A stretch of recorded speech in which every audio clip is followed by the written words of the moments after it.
नमस्कार साथियों, आपका चैनल पर स्वागत है।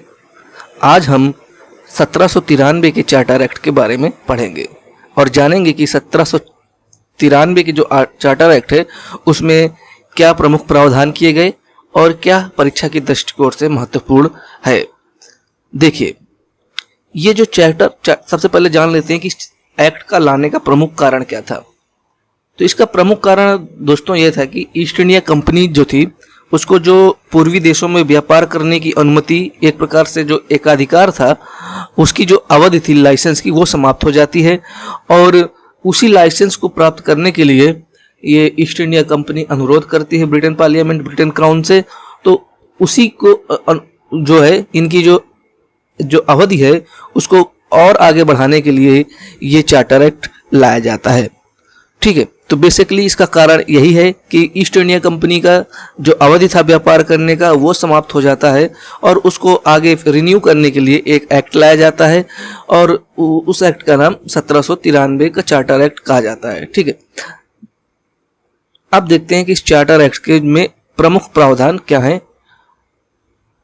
देखिए, सबसे पहले तो प्रमुख प्रावधान के अंतर्गत हम देखेंगे कि इसमें बहुत सारी चीजें जो होती हैं कि वही जो उन्हीं को कंटिन्यू रखा जाता है। ऐसा कोई विशेष चेंज आपको दिखेगा नहीं। जो प्रमुख हैं जिनको जो परीक्षा में पूछे जा सकते हैं उनके बारे में हम इसमें देख लेते हैं। देखिए, सबसे पहले तो भारत में ब्रिटिश क्षेत्रों पर कंपनी के शासन को जारी रखा जाता है। यानी कि अभी भी जो कंपनी है, जो ब्रिटिश क्षेत्र है, जिन्हें 1784 में जो कंपनी के क्षेत्र हुआ करते थे, अब उन्हें ब्रिटिश क्षेत्र कहा जाने लगा था। तो इन पर जो भी कंपनी का ही शासन का जारी रखने की जो व्यवस्था थी वो अभी भी कंटिन्यू रहती है। ठीक है, यानी कुछ कंट्रोल जो जरूर रहता है क्राउन और पार्लियामेंट का, लेकिन अभी भी जो ऑफिशियली तौर पर कंपनी का ही शासन चल रहा होता है। इसके बाद जो मुख्य प्रावधान जो है इसका देखेंगे कि जो व्यापारिक एकाधिकार है उसको जो अगले 20 वर्षों के लिए और बढ़ा दिया जाता है। देखिए, कहानी ये है कि जो 1793 आते आते ब्रिटेन में जो कंपनी के एकाधिकार है उसको समाप्त करने की मांग बहुत तेजी से उठ रही थी। यानी कि ब्रिटेन के और भी लोग जो कह रहे थे कि वो चाह रहे थे कि और भी कंपनियों को मौका मिले, यानी कि एक खुली प्रतियोगिता देखने को मिले, सभी के लिए व्यापार के दरवाजे खोले जाएं। लेकिन कंपनी इस बार लकी रहती है कि इंग्लैंड जो है उस समय फ्रांस के साथ व्यस्त रहता है, साथ ही साथ उसको विलियम प्रिट और बोर्ड ऑफ कंट्रोल के सदस्यों का भी समर्थन प्राप्त रहता है।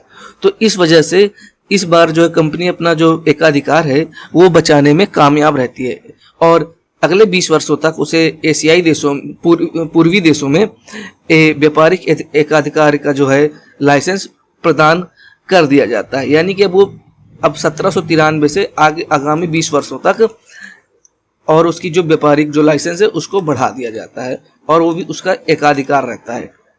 ठीक है, इसके अलावा क्या प्रावधान किया गया, एक और देख लीजिए।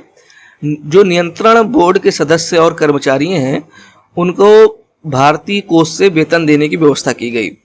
अब उनको जो सैलरी है वो है खर्चा वो भारतीय कोष से दिया जाएगा और यह प्रथा, मतलब ये सिस्टम 1919 के अधिनियम के लागू होने तक लागू रहती है।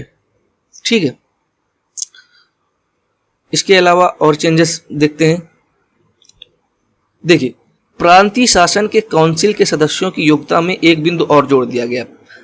पहले हमने देखा कि जो गवर्नमेंट के जो मतलब कि जो परिषद के सदस्य हैं और भी जो भी पद हैं वो सारे पद भरने का अधिकार ईस्ट इंडिया कंपनी को ही था, कोर्ट ऑफ डायरेक्टर को था और उसमें एक शर्त रखी गई थी कि वो सभी कंपनी के कर्मचारी होने चाहिए, यानी कि वो कंपनी के ही कार्मिकों को लिया जाएगा। ठीक है, लेकिन अब इसमें एक शर्त और जोड़ दी जाती है कि अब वो जो कर्मचारी होंगे उन्हें कम से कम कंपनी में 12 वर्ष के कार्य का अनुभव हो, यानी कि जिन्होंने कंपनी में काम करते हुए 12 वर्ष कम से कम पूरे कर लिए हो वही जो है प्रांतीय काउंसिल के शासन के काउंसिल के सदस्य में बन सकते हैं। यानी कि अब उनमें ये जो एक योग्यता है जो और जोड़ दी जाती है कि कम से कम 12 वर्ष का जो है कार्मिक कर्मचारी होना आवश्यक है EIC में।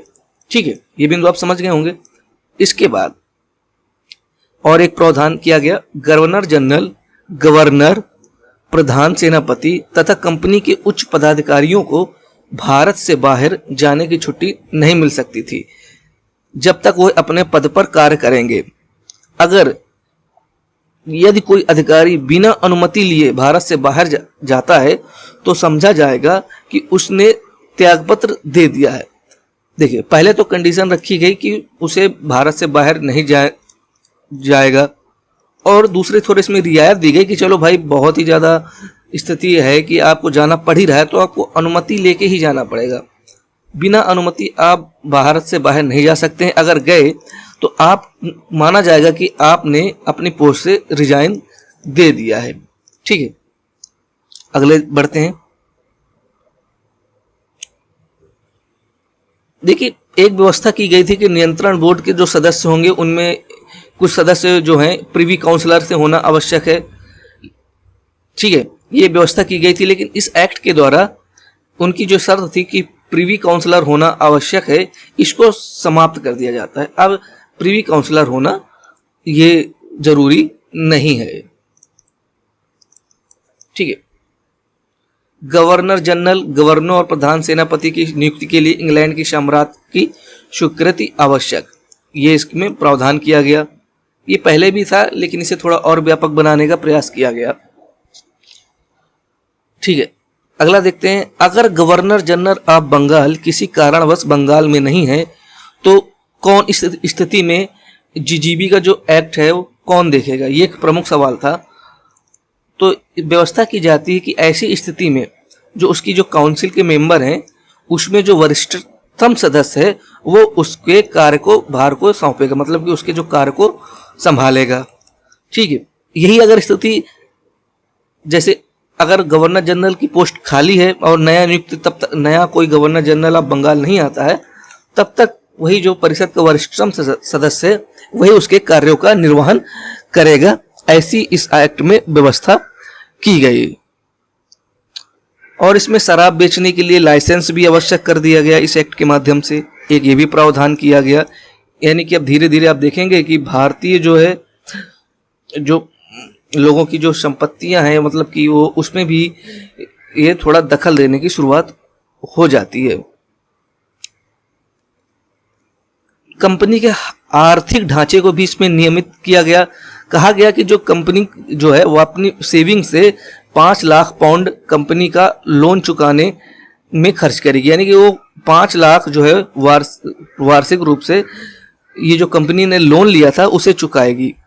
और साथ ही साथ क्या किया जाता है कि जो कंपनी के जो अंशधारी हैं, मतलब शेयर होल्डर हैं, उनका लाभांश 8 से 10% कर दिया जाता है।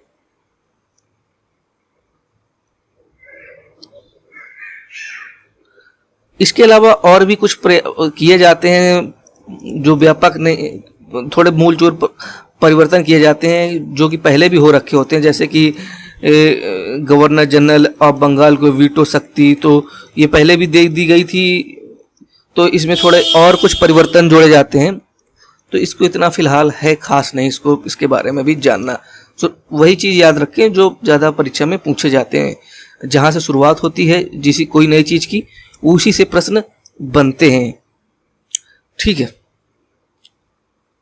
तो इस एक्ट का जो भारतीय शासन व्यवस्था में कोई महत्वपूर्ण परिवर्तन नहीं किया जाता है, फिर भी इसका भारतीय संविधान में व्यापक प्रभाव पड़ता है और काफी लंबे समय तक रहता है। इस एक्ट के माध्यम से ब्रिटिश सरकार की जो विस्तारवादी नीति है उसका हम सूचक मान सकते हैं। ठीक है, तो जो प्रमुख एक्ट से संबंधित प्रावधान थे 1793 से, उसे हमने डिस्कस कर लिया और समझ लिया। इसके जितने भी पॉइंट लिखे गए हैं, आपको बताए गए हैं, इसके बाहर कोई भी प्रश्न नहीं पूछा जाता है। सारे महत्वपूर्ण बिंदुओं को हमने देख लिया, पढ़ लिया, समझ लिया। 1793 का चार्टर एक्ट, इसमें जो एक प्रमुख, जो बहुत ही ज़्यादा प्रश्न पूछा जाता है, तो एक तो ये प्रश्न पूछ लिया जाता है कि नियंत्रण बोर्ड के सदस्यों और कर्मचारियों की सैलरी, इससे पूछ लिया जाता है।